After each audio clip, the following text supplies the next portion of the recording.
church iglesia as a está whole llena. has Ha celebrated celebrado Resurrection la Sunday resurrección for los domingos basically por 2,000 casi years. 2000 It's años. not commanded Y anywhere no in está Scripture. demandado en la It's something escritura, that the Lord pero says parece que lo hizo parte de la iglesia del Señor en la historia y nos gozamos en ello. Y adición con ello, también hemos comenzado a celebrar esto desde el viernes y lo hemos hecho hace un par de días. Y el viernes por la mañana examinamos lo que llamamos las tinieblas de la muerte, las tinieblas del juicio que Cristo soportó en la cruz en nombre de todos los que creerían en Él. Así es que esa tarde vimos las tinieblas, algo para reflexionar, un tiempo oscuro. Pero esta mañana nos gustaría examinar la luz de la resurrección. Así es que vamos a Marcos 16, ya lo leímos, pero vamos a introducirnos muy bien. Mientras lo encuentra, le voy a platicar algo. Interesadamente, hace varios años un hombre de 24 años en Kenia, África, se tomó accidentalmente un insecticida y no es bueno para tu salud.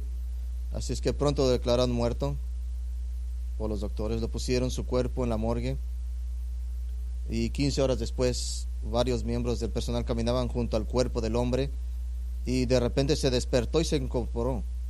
Ahora, si tú eres uno de esos trabajadores, yo me imaginaría que nos pararíamos a ayudarle para ver si ocupaba algo, pero no hicieron eso. En vez de eso salieron de las instalaciones gritando desconcertados.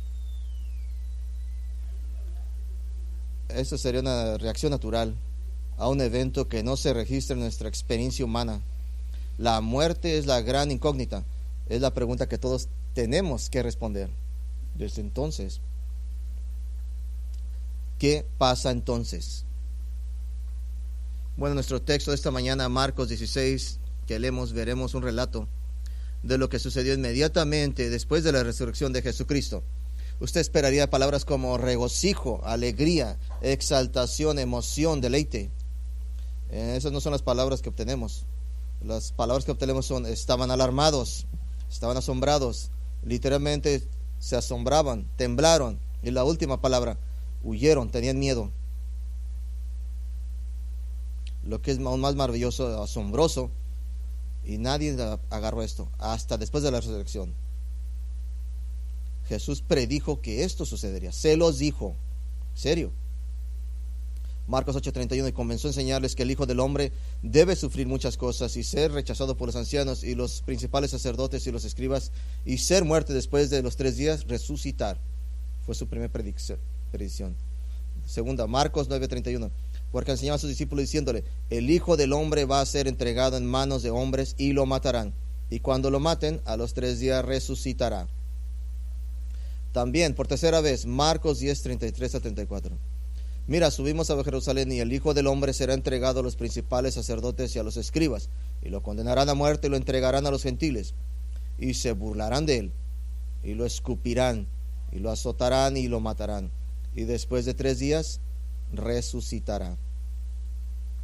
Esto es asombroso. Lo que vamos a ver mientras caminamos por las palabras.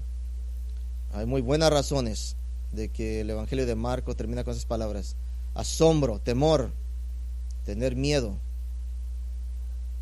Pero comenzamos aquí. Sin la resurrección de Cristo no hay buenas nuevas de salvación, no hay evangelio. La obra de redención sería incompleta. Note, muchos han cuestionado la resurrección, pero tenemos evidencia. Los evangelios contienen abundantes testimonios de la resurrección. En el libro de Hechos es la historia de la proclamación de los apóstoles de la resurrección, testigos. Todas las epístolas del Nuevo Testamento dependen enteramente están centradas en el evangelio. Todas las epístolas, todo el Nuevo Testamento depende enteramente de un Salvador vivo y reinando, ahora exaltado a la diestra del Padre como la cabeza de la iglesia. En el libro de Apocalipsis, la revelación muestra continuamente a este Salvador resucitado y predice su segunda venida para conquistar a sus enemigos y reinar sobre la tierra. Es que no puedes decir: creo en la Biblia pero no en la resurrección. Eso no tiene sentido, eso no es bíblico, no es consistente. De hecho, Jesús hizo una declaración radical, audaz y muy descarada. Si no es cierto, entonces Jesús fue el hombre más arrogante que jamás haya caminado sobre la tierra. Pero si es cierto lo que él dijo, todo ser humano debe sentarse, tomar nota y considerar cuidadosamente, con mucho cuidado, a Jesucristo. Esto es lo que dijo Juan 14:6.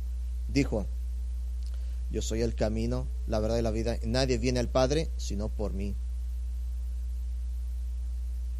Para que los pecados de uno sean perdonados, para estar en una posición correcta ante Dios, solo hay un camino, no muchos, exclusivo.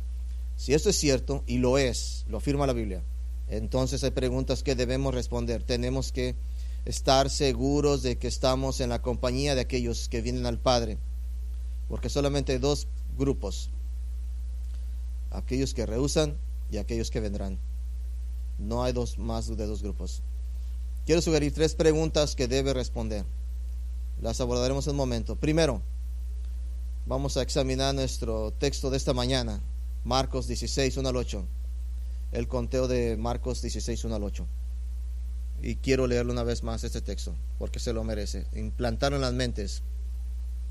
Cuando pasó el día de reposo, María Magdalena, María madre de Jacobo y Salomé compraron especies aromáticas para ir a ungirlo. Y muy de mañana, el primer día de la semana, vinieron al sepulcro, ya salido el sol. Pero decían entre sí: ¿quién nos removerá la piedra de la entrada del sepulcro? Pero cuando miraron, vieron removida la piedra, que era muy grande. Y cuando entraron en el sepulcro, vieron a un joven sentado al lado derecho, cubierto de una larga ropa blanca. Y se espantaron. Pues él les dijo: no se asustes, buscas a Jesús Nazareno, el que fue crucificado, ha resucitado. No está aquí. Mirad el lugar en donde le pusieron. Pero ir, decid a sus discípulos y a Pedro que él va delante de vosotros a Galilea. Allí le veréis como os dijo. Y ellos se fueron huyendo del sepulcro, porque les había tomado temblor y espanto. Ni decían nada a nadie, porque tenían miedo.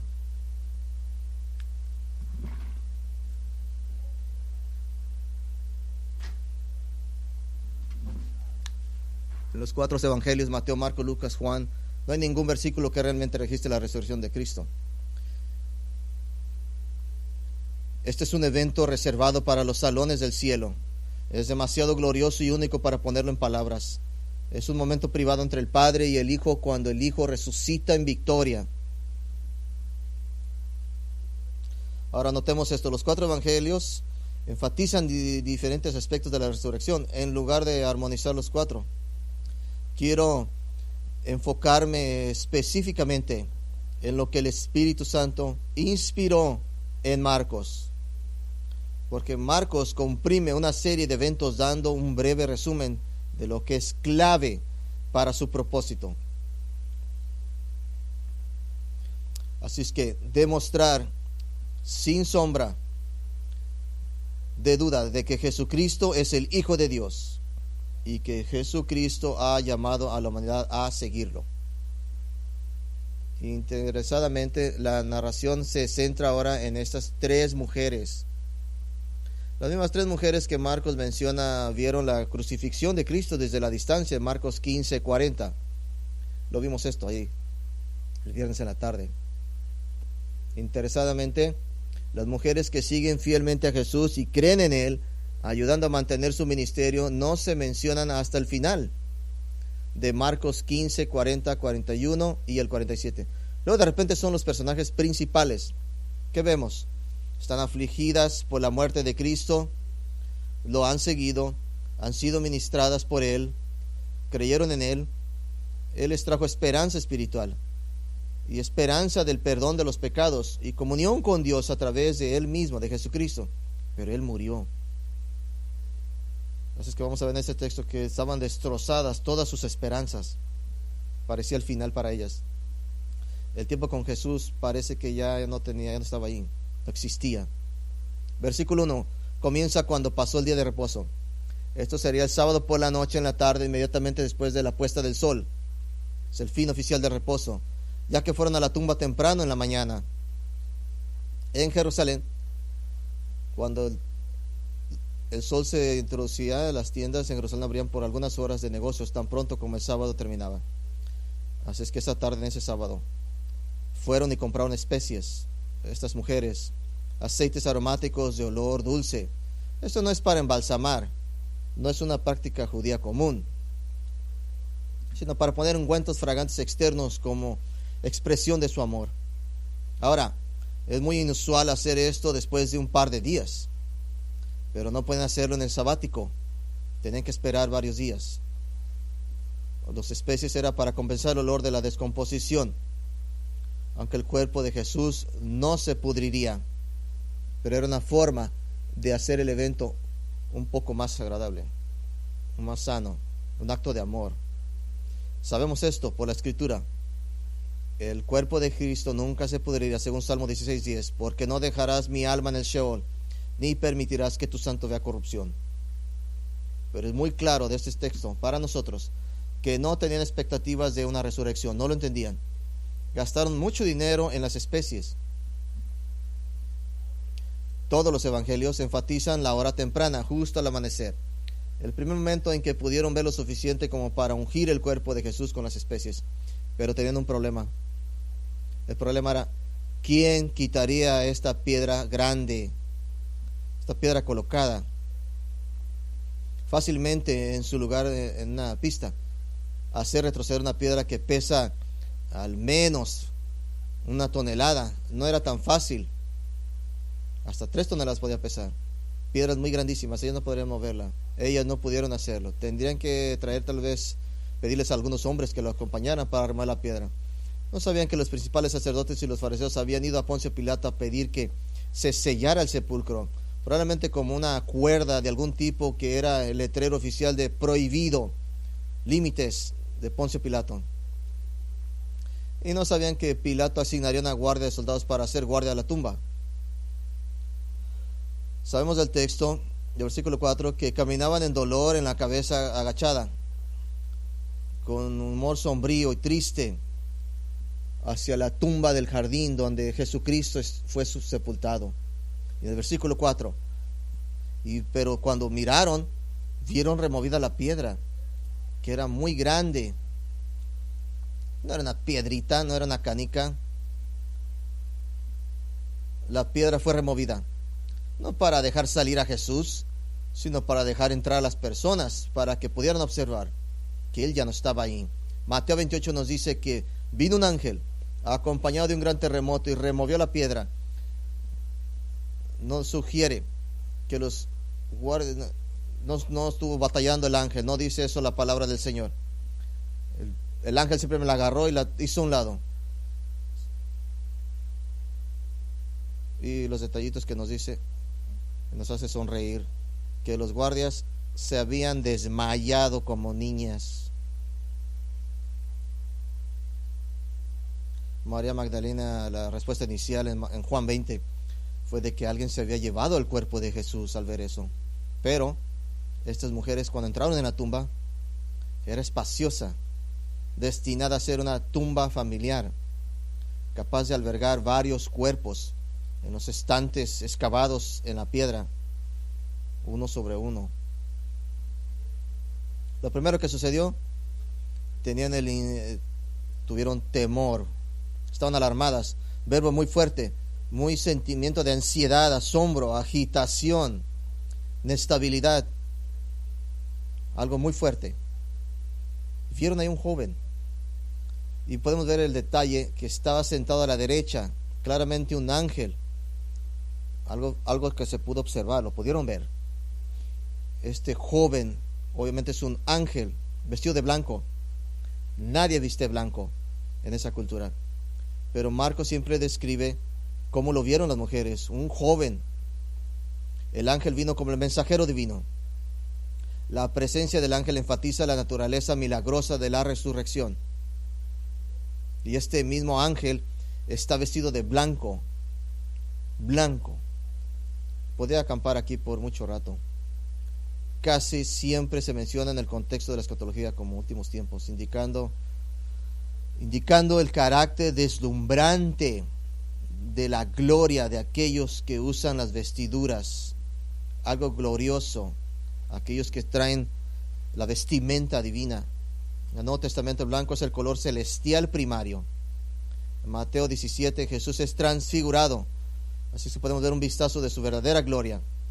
Dice, se transfiguró delante de ellos y su rostro resplandeció como el sol y sus vestidos se volvieron blancos como la luz. Cuando Jesús ascendió al cielo, los apóstoles estaban mirando. Tenían dos visitantes del cielo. Hechos 1:10 nos dice, mientras miraban al cielo, mientras él iba, aquí se pararon junto a ellos dos hombres con túnicas blancas. ¿Y qué tal Jesús? Es actualmente descrito en Apocalipsis 1:14. Los cabellos de su cabeza eran blancos como blanca lana, como la nieve. Sus ojos eran como una llama de fuego. El blanco es claramente el color principal del cielo, el carácter perfecto y deslumbrante de quienes visten el blanco. Pero, ¿qué tiene que ver esto con nosotros? El color de la santidad, de la perfección, la capacidad moral y justa de estar limpio ante un Dios santo. Por ejemplo, Jesús advirtió a la iglesia de Sardis en Apocalipsis 3 que solo tenían un poco reales, verdaderos creyentes en Cristo. El resto eran fraudes religiosos. Les dice en Apocalipsis 3:4, aún tienes algunos hombres en Sardis, personas que no han manchado sus vestidos y andan conmigo en vestiduras blancas, porque son dignas. A la casi muerta iglesia de la Odisea, Él les aconsejó que compren vestiduras blancas para que se vistan y no se descubra la vergüenza de su desnudez. Apocalipsis 3:18. Apocalipsis 4:4 tenemos una visión de la iglesia de Jesucristo, representada como 24 ancianos poderosos. Están vestidos de vestiduras blancas. En Apocalipsis 6:10, los nuevos conversos que serán martirizados durante la gran tribulación están en el cielo, y se les dio a cada uno de ellos una túnica blanca. Perfección moral. Apocalipsis 19:14. Cuando todos los salvos de la era de la iglesia estén reunidos en el cielo, listos para regresar a la tierra con Cristo, cuando vengan una vez más, son llamados los ejércitos del cielo. Y en Apocalipsis 19:14 dice, los ejércitos del cielo, vestidos de lino fino, blanco y puro, los seguían en caballos blancos. Así que el blanco es claramente un símbolo de pureza, santidad, inocencia completa y total y sin pecado ante un Dios santo, santo, santo, que no puede mirar o tener comunión con el pecado o los pecadores. En otras palabras, blanco es símbolo de la santidad de Dios, y esa es su norma para nosotros, que presenta un problema, nuestro problema, que dice Romanos 3:23. Romanos 3:23, por cuanto todos pecados están destituidos de la gloria de Dios. Algunos dirían, simbólicamente, espiritualmente, pues no tengo algo blanco y limpio que presentar ante Dios. Tienes una sola cosa blanca que puedes presentar ante Dios. Lo único que tienes es que eres Mateo 23:27, tumbas blancas, es lo único que tienes blanco, que por fuera se ven hermosas, pero por dentro están llenas de huesos de muertos y de toda inmundicia. El único blanco que tenemos. Para ser presentable ante Dios, para tener comunión con Él, para no ser justamente juzgado culpable de violar la norma perfecta y santa de Dios, usted debe ser reconciliado con Dios. Debe haber una manera de reconciliar, ajustar cuentas con el Señor. Pero el problema que tenemos es que no tienes nada que Dios quiera, ocupe. ¿Puede pensar en eso? Por miles de años. Bueno, le voy a decir, Dios, qué tan bueno es. ¿Sabes qué es eso? Es como tener tus garras sucias y pintarlas de blanco. Mira, están limpias. Isaías 64 dice que tus obras justas, los intentos de ser agradable a Dios, son como garras de inmundicia. Bíblicamente no tienes nada que ofrecer a Dios. No puedes reconciliarte con Dios. No tienes nada que ofrecerle, nada que necesita de ti. Dije que tenía 3 preguntas que usted debe de responder, y vamos a la primera que debe responder. ¿Quién nos reconciliará con Dios? ¿Quién nos va a reconciliar con Dios? Así es que vamos a la historia aquí de las mujeres entrando a la tumba, que ven un ángel, asustadísimas. El ángel, no sabían, les dice, no se alarmen. A este ángel se le dio una idea precisa de cómo se sentían. El vacío de la tumba no cuenta toda la historia por sí mismo, porque el ángel está allí para contar la historia en palabras. Note qué tan buena gente es. El ángel está dando información concreta, pequeña y fácil de digerir para ayudarlos a comenzar a comprender la realidad de lo que se sucedió. Pequeña información, pequeños datos. Les dice identificación clara. Jesús de Nazaret, el mismo Jesús que fue crucificado. Identifica clara. Algo muy concreto y preciso. Se ha levantado, Él no está aquí. Y apunta la evidencia. ¿A qué? Revelación clara y breve y comprensible de lo que sucedió. Ven el lugar donde lo pusieron, señalando la evidencia. Este es el fundamento del Evangelio en pocas palabras. Marcos 16, 6, 7. Buscas a Jesús de Nazaret que fue crucificado. Él ha muerto. Ven el lugar donde le pusieron. Ve, dile a sus discípulos, vayan a Galilea. Él lo van a ver cómo lo vieron.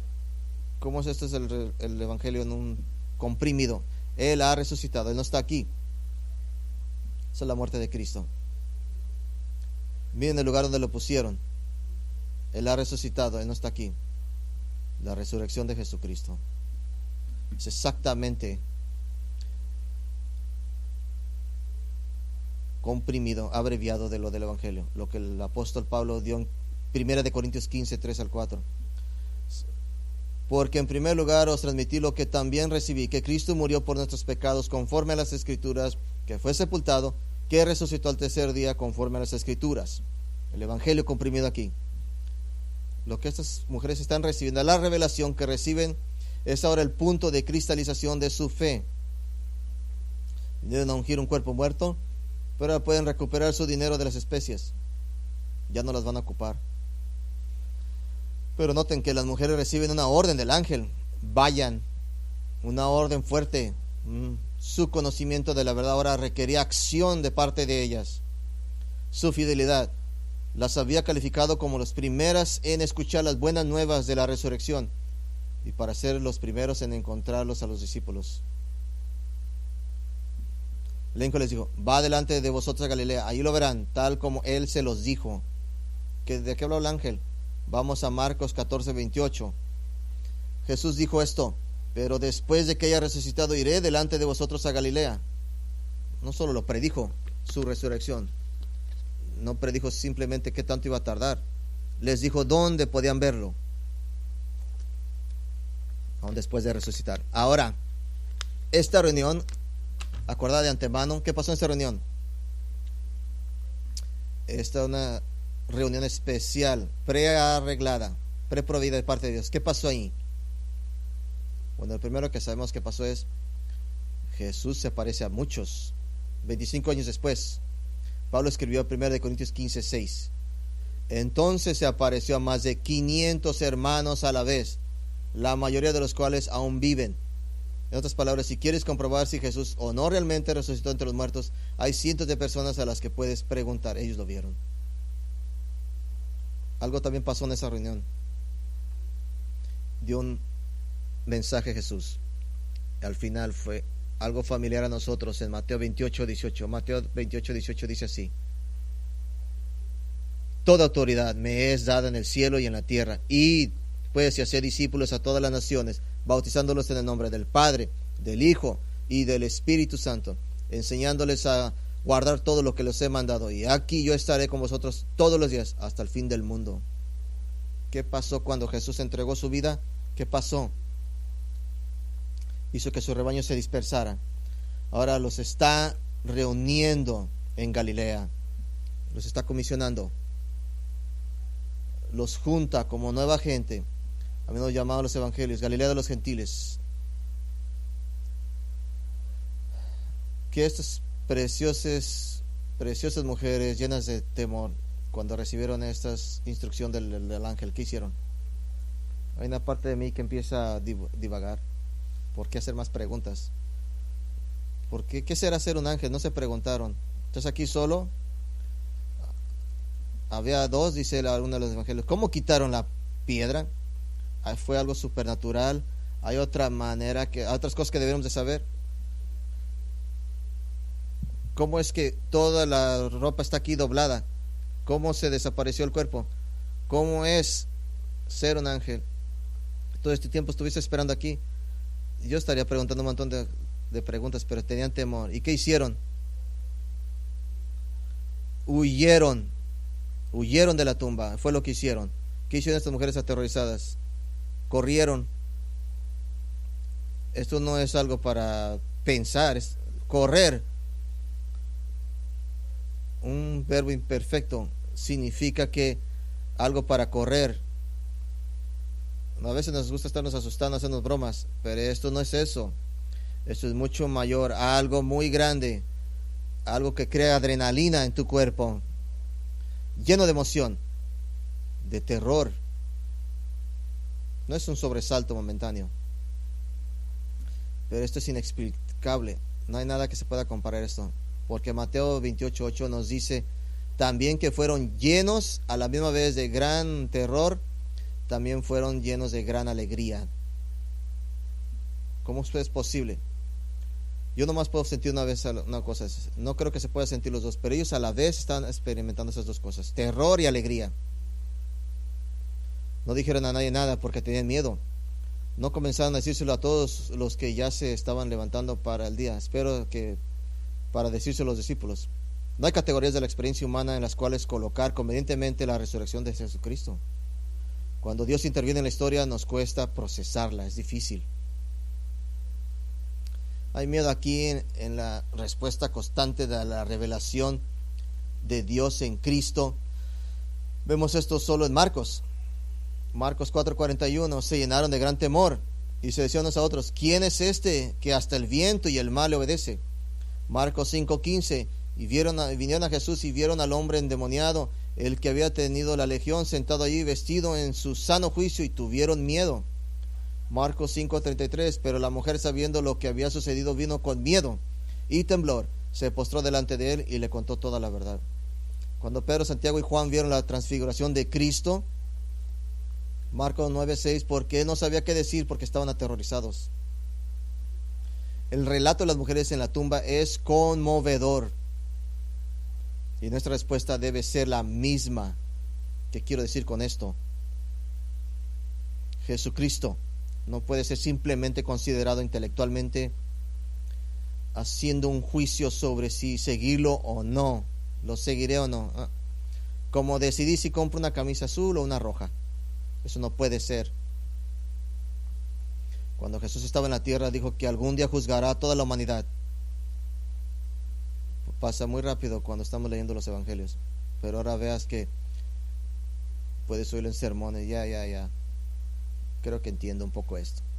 Pero ahora, cuando veas que la muerte no puede detenerlo, que él murió y luego se levantó de la tumba, un hombre que conquistó la muerte, que entregó su propia vida y la tomó para atrás, ¿no? Por 10 minutos, 3 días. De repente hay una razón para tener temor, miedo. ¿Por qué? Porque debe ser legítimo. Porque este mismo Jesús que se levantó de la tumba es el mismo Jesús que habla en Apocalipsis 20:11. Entonces vi un gran trono blanco y al que estaba sentado en él, Cristo. De su presencia huyeron la tierra y el cielo, y no hay ninguno, y no se halló lugar para ellos. Y vi los muertos, grandes y pequeños, de pie delante del trono, y los libros fueron abiertos. Entonces se abrió otro libro, que es el libro de la vida, y los muertos fueron juzgados por lo que estaba escrito en los libros, según lo que habían hecho. Primera pregunta que quiero hacer: ¿quién nos reconciliará con Dios para evitar ese juicio? Hay una segunda pregunta que debe responder: ¿quién te quitará el temor? ¿Quién te quitará el temor, el miedo? En estos 8 versículos es el tema. Versículo 3. Pero decían entre sí: ¿quién nos removerá la piedra de la entrada del sepulcro? Pero cuando miraron, vieron removida la piedra, que era muy grande. Y cuando entraron en el sepulcro, vieron a un joven sentado al lado derecho, cubierto de una larga ropa blanca, y se espantaron. La piedra fue removida para demostrar que Jesús había vencido a la muerte, que le había conquistado la muerte. Él no estaba ahí. Las mujeres entraron a la tumba y vieron la evidencia de que Jesús no estaba ahí. La narrativa tiene el ángel y las mujeres, todos los que han entrado en la tumba. Jesús no necesitó ayuda de nadie. Jesucristo resucitó solo. Jesús dijo en Juan 10:17: doy mi vida para volverla a tomar. Nadie me la quita. sino que yo la pongo por mi propia cuenta. Tengo la autoridad para ponerla y tengo autoridad para retomarla. ¿Quién resucitó a Jesús de la tumba? Él mismo. Él se resucitó a sí mismo. Jesús no necesita ayuda de nadie. Pero ¿qué tal tú, por otro lado? Tú y yo, en algún momento, dejaremos de respirar. En algún punto, su corazón dejará de latir. Tus ondas cerebrales cesarán. Las cosas del mundo no pararán, pero usted, su cuerpo sí. Su cuerpo será enviado a un depósito de cadáveres. Su sangre será drenada de su cuerpo. Sus párpados serán cerrados con pegamento. Sus labios cosidos cerrados. Serás colocado en un ataúd, algunos más caros que otros, simplemente con una mano dentro. La gente vendrá y mirará tu cuerpo. Entonces este ataúd estará cerrado y atornillado, sellado. Se colocará sobre un agujero en el suelo con una bóveda de cemento en él, cubriéndolo, tapándolo. Y la gente vendrá a mirar el ataúd cerrado, dependiendo de qué tradición celebren o sea. Cuando todas las personas estén allí, cuando se hayan ido, su cuerpo se bajará a la bóveda. La bóveda se cerrará, se sellará, se colocará tierra sobre ella. Y si no fuera por un marcador, nadie sabría eventualmente dónde está su propio cuerpo. Y 3 generaciones de hoy no sabrían dónde ni tendrían memoria. Y ahora usted tiene un problema muy grave. Su espíritu habrá sido separado de su cuerpo, y su cuerpo rápidamente decaerá, se pudrirá. Usted estará completamente imposibilitado. Usted necesita a alguien que pueda levantarlo de los muertos en perfección, limpia y justa, justificado ante Dios un santo. Usted necesita a alguien que ha conquistado la muerte.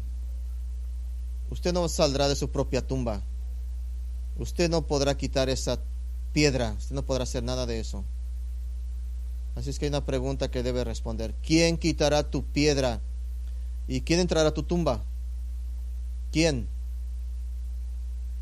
Te preguntas esta pregunta, ¿qué debe responder? ¿Quién te reconciliará con Dios? ¿Quién te quitará el miedo? ¿Quién removerá tu piedra? ¿Quién entrará a tu tumba? Ya hemos respondido. Ya lo hemos dicho, es aquel que dijo, yo soy el camino, la verdad y la vida. Nadie viene al Padre sino por mí.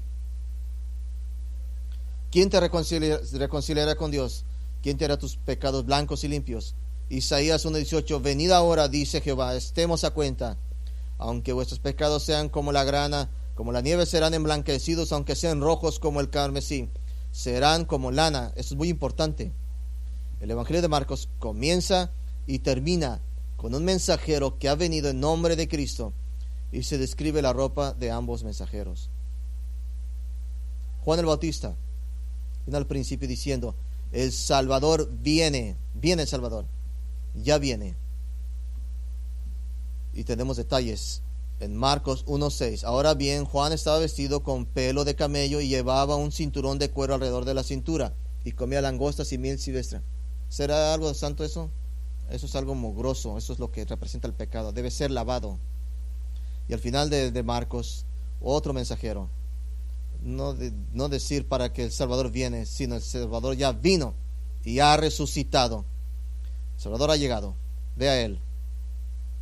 Viste una túnica blanca de gloria, la vestidura de glorificación. Para la persona salvada, redimida, la ropa del redimido está cubierto de blanco.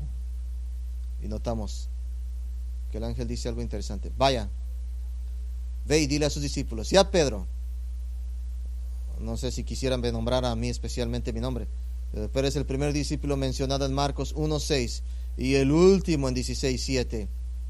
Un guiño especial a Pedro como testimonio de la gracia de Dios. Recuerde que el Evangelio de Marcos en muchos sentidos es el Evangelio según Pedro, basado en la enseñanza de Pedro e inspirado por el Espíritu Santo. Pero ¿qué sabemos de Pedrito? Recordamos que negó a Cristo 3 veces. Había mirado a Jesús a los ojos justo después de la tercera negación. Salió y lloró amargamente en arrepentimiento, reconociendo realmente por primera vez su propia debilidad y necesidad de perdón. Ahora, el ángel se le había dado instrucciones para señalar especialmente a Pedro, siempre que se le garantizara que Pedro no había sido rechazado por el Señor. Pedro sería reconciliado con Dios en Jesucristo. 2 Corintios 5:18, todo esto proviene de Dios, quien por medio de Cristo nos reconcilió consigo y nos dio el ministerio de la reconciliación. Cristo nos reconcilia. La segunda pregunta, ¿quién te quitará el temor? Este miedo, el miedo del juicio, a la ira de Dios, a morir en tu pecado. Si no sabes, si no conoces a Cristo y no tienes miedo de este juicio, debes de venir. Creas o no, es irrelevante, creas o no. No se alarmen. Lo que usted cree no importa la realidad es la realidad. ¿Quién va a quitar tu temor? Ese horrible que puede existir, que viene el final, viene el punto final, viene este Dios y que tú no tienes nada que decirle. La única respuesta está aquí en nuestro texto, el versículo 6. No se alarmen, dice el texto. Ustedes buscan a Jesús de Nazaret, versículo 6. En Marcos 5, Jesús le dijo a un líder religioso de la sinagoga, no temas, solo cree. De hecho, Jesús dio una promesa a aquellos que lo aman, que se han arrepentido del pecado y se han postrado humildemente de rodillas ante él. Juan 14:27, la paz os dejo, mis paz os doy. Yo no os doy como el mundo da. No se turbe vuestro corazón ni tengan miedo. El que habría sido tu juez ahora se ha convertido en tu salvador, en hermano, en amigo. Él no te dice ahora apártate de mí. Él no te va a tirar en el lago de fuego. Ahora es tu salvador, tu amigo. Y la tercera pregunta, ¿quién removerá tu piedra y entrará en tu sepulcro? Jesús no dijo, yo te voy a proveer por tu resurrección. Él no dijo él. Él va más allá. En Juan 11:25, yo soy la resurrección y la vida. Yo soy el cuerpo, yo soy el creador de la vida. ¿Qué está haciendo algún tipo de truco para resucitar? No, es el dador de vida. Toda la vida viene de él. Dice, cualquier que crea en mí, aunque muera, vivirá. ¿Cómo será eso? ¿Cómo se verá eso? Debemos de saber eso. ¿Cómo será eso? Primera Tesalonicenses 4:16, porque el Señor nos dice, Él mismo con voz de mando, con voz de arcángel y con trompeta de Dios descenderá del cielo y los muertos en Cristo resucitarán primero. Como voz de arcángel, como trompeta de Dios, y los muertos en Cristo resucitarán primero. Me gusta ir a los cementerios porque es importante recordarles que en esa locación, en ese lugar, va a ser uno de los más lugares que puedo presenciar, porque todo aquel que ha nacido de nuevo, esas tumbas se abrirán, se van a volar por todos lados, piedras volarán por todos lados, se abrirá la tierra. Un cementerio hoy, cuando el Señor descienda, será el día más gozoso. Cuando las mujeres vieron al ángel, el ángel no solo dice Jesús ha resucitado. ¿Eso es especial? ¿Eso es especial? Les dice vayan. El conocimiento de la muerte y la resurrección de Cristo necesita acción, requiere acción. Un escritor que leí dice, muchos escucharán noticias durante el culto de domingo de Pascua de que Jesús ha resucitado y cantarán algunos himnos alabando a Dios. Demasiado de ellos se irán a casa tranquilamente y volverán a la rutina de sus vidas sin verse afectados por las noticias. No están asombrados ni obligados a contarle a nadie lo que ahora saben. Bueno, el versículo 8 es el final del Evangelio de Marcos, del 9 al 20. Son en su mayoría tomados de otros evangelios y fueron agregados más tarde por copias de los manuscritos al final del Evangelio. Y esto es interesante. El Evangelio de Marcos es el único evangelio que no da un encuentro con el Jesús resucitado. Termina con esta nota abrupta de temor. Tenían temor, probablemente porque se agregó al final la adición de las más adelante. El Evangelio de Marcos deja al lector con la necesidad de creer.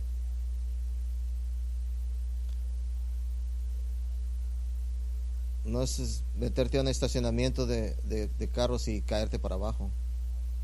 últimamente el Evangelio de Marcos te deja y requiere, nos deja creyendo. Tú debes creer con la misma cantidad de evidencia que tenían dadas a estas mujeres. No más ni menos. No llegas a la fe salvadora de Cristo por las pruebas convincentes de la resurrección. Hay muchísimas. Usted viene sino por la pura fe. Y Marco nos dice y nos hace las preguntas. Si tienes temor, ¿qué vas a hacer? ¿Qué vas a hacer con Jesús? Así como las mujeres, la persona que considera el Evangelio de Cristo se acerca al hecho de la resurrección con temor, amor y conmoción y shock. La resurrección de Cristo es impresionante,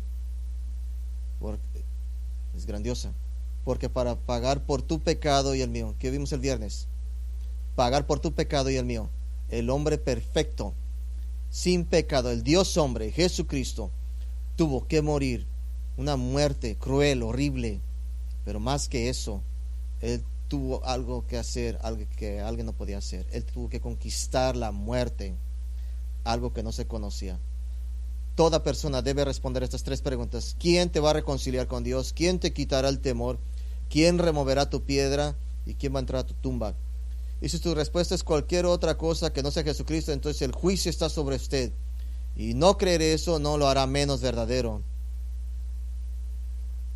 Pero su respuesta es Jesús.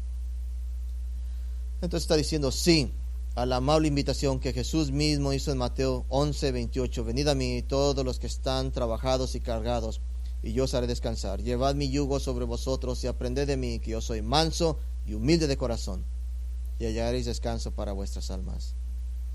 Si tu respuesta es Jesucristo, entonces estás en la compañía que Pablo identificó en Romanos 10:9-10. Si confesares con tu boca que Jesucristo es el Señor y creyeras en tu corazón que Dios lo levantó de los muertos, serás salvo. Porque con el corazón se cree y se justifica, pero con la boca se confiesa y se salva. Escuche, solo hay un hombre que murió y se resucitó a sí mismo de la muerte, y simbólicamente como haya sido, mire su propia muerte, su propia tumba. Usted está destinado ahí, y en esa tumba y hay una mano, una sola mano que te puede salvar, este mismo Jesucristo. Y mientras tienes a fe en Jesucristo en esta vida, Él te toma de tu mano. Él nunca te va a soltar, ni aun mientras estés respirando tu último respiro, mientras aún tu corazón pare, aunque no funcione tu cuerpo, su mano no te suelta. Y esa resurrección de un hombre que conquistó la muerte te sacará de esa tumba, te levantará. Cuando Jesús dice yo soy el camino, la vida, es el único en el que puedes confiar. Es el único que ha conquistado lo que usted no puede. Así que para que conoce a Cristo como Salvador, que su cuerpo vaya a la morgue es la mejor noticia del mundo. ¿Sí entiende? Significa que tu victoria es completa. Estás con el Señor esperando tu propia gloriosa resurrección. ¿Sabe qué dijo Jesús en Juan? Dijo: cada de los míos será puesto en las manos del Padre, y en mi mano, están en mi mano, seguros. Si puede abrir usted la mano de Dios, entonces su salvación se puede perder. ¿Quién podrá hacer eso? Nadie lo puede hacer. El domingo de resurrección, no soy fanático de cosas de las paganas, yo no sé ahora nada de eso. Pascuas, lo siento por muchos que les arruiné sus planes. El domingo de resurrección, por 40 años en nuestro país, ahora se ha convertido la iglesia de Jesucristo simplemente como negocio. El día como simplemente etiquetar la congregación, simplemente atraer incrédulos que creen que pueden sentir algo, saber algo al ir a la iglesia. En todos nuestros programas de cómo vamos a hacer a los niños contentos, enseñarles cómo enseñarles cosas, y algún día les vamos a enseñar el verdadero evangelio. Este domingo en algunos lugares no hacen lo correcto, pero lo que queremos es que vengan sean parte de la iglesia. Y entiendo en algún grado, ¿puedo decirles algo? Por muchos escuchando esto, todos los que escuchan. Yo sé que esta mañana que estaban escuchando en línea, me gustaría que vinieran a la congregación aquí. No estamos aquí para marketar la iglesia, sino para proclamar a Jesucristo, exponerlo. Yo soy el camino, la verdad y la vida. Nadie viene al Padre si no es por mí. Y le voy a decir esto, uno de los cosas, grandes aspectos del domingo de resurrección, es que para muchas personas solamente podrían escuchar hoy el Evangelio. ¿Les puedo decir algo? En Hebreos capítulo 10, viene un tiempo en que no más les va a permitir el Señor que escuchen el Evangelio. Y hay una expectación de fuego consumidor que viene. ¿Qué significa? Significa que para muchos no va a haber más esperanza. Así es que podría decirle que si usted está hoy y ha escuchado, sabe en su corazón que no conoce a Cristo como el camino, la verdad y la vida, no esté jugando con fuego. Podría ser su último día, su última oportunidad. Así es que le pido que venga a la fe en Cristo. Tómelo, recíbalo, abrácelo. Él tomará su mano mientras usted respire su último respiro. En el momento correcto, Él lo va a tomar y Él lo salvará. Él lo sostendrá. Y solamente en Jesucristo le pediría, le ruego que venga Cristo. Si está en Cristo, regocíjese en la resurrección de Cristo. Vamos a orar juntos. Padre, estamos aquí ahora en gratitud, con claridad del Evangelio.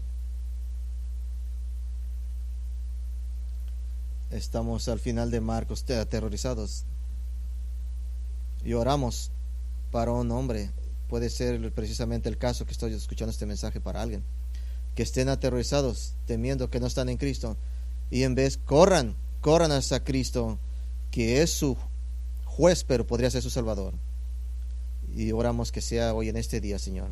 Oramos que la palabra de Dios haga su obra en los corazones, que el Evangelio, Señor, ya nos dice que es el poder de Dios en Romanos 1:16, que haga su obra. Y oro por la congregación, oro por aquellos que conocen a Cristo, que sean llenos de gozo, que podamos pensar en la muerte, el entierro y la resurrección de nuestro Salvador.